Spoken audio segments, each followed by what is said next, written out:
Globalização e Cidadania, por Pedro Dalari.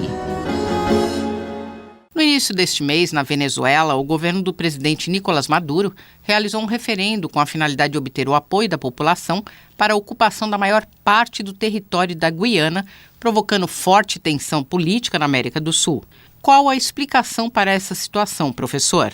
Em um ano marcado pela tragédia de 2 conflitos armados terríveis na Ucrânia e no Oriente Médio, a guerra pode também chegar na Amazônia por conta do conflito territorial entre Venezuela e Guiana, 2 países com os quais o Brasil tem fronteira.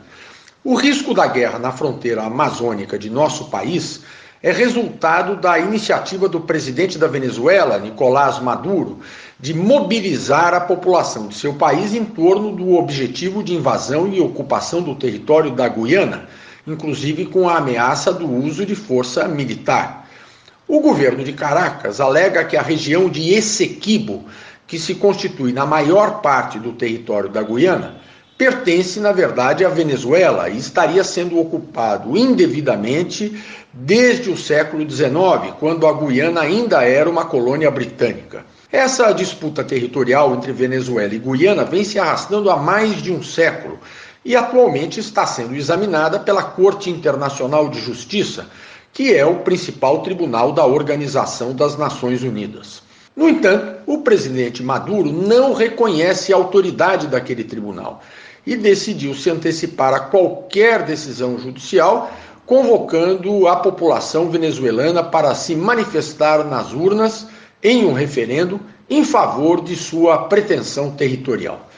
O referendo se realizou no dia 3 deste mês de dezembro e, embora não sejam confiáveis, os dados disponibilizados pelas autoridades da Venezuela apontam a participação de 50% dos eleitores habilitados a votar, dos quais 95% teriam se manifestado favoravelmente à posição do governo. Há várias explicações para essa mobilização popular promovida pelo governo Maduro, que não são necessariamente antagônicas.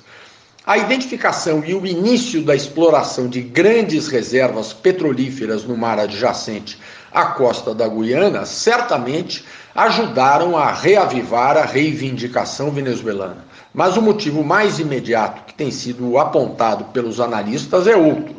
Mesmo comandando um governo fortemente antidemocrático, Nicolás Maduro se encontra sob a ameaça de ser derrotado na eleição presidencial prevista para o próximo ano.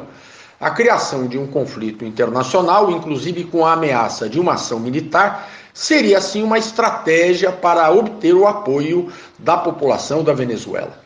Trata-se do mesmo expediente utilizado pela ditadura militar argentina na década de 1980, que, em um quadro de profunda impopularidade, desencadeou a Guerra das Malvinas contra as forças britânicas, em uma ação totalmente irresponsável que fracassou e custou a morte de um grande número de jovens argentinos. Professor Dalari, que impacto essa ameaça de guerra pode ter para o Brasil?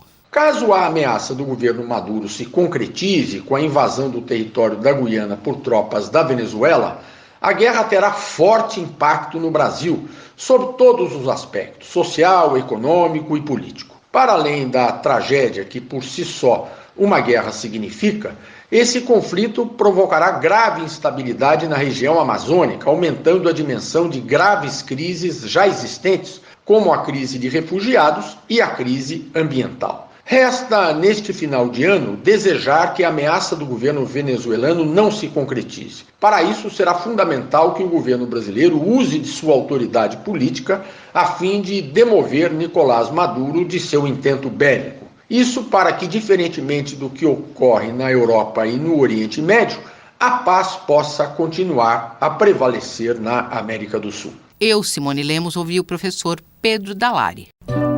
Globalização e Cidadania, por Pedro Dalari.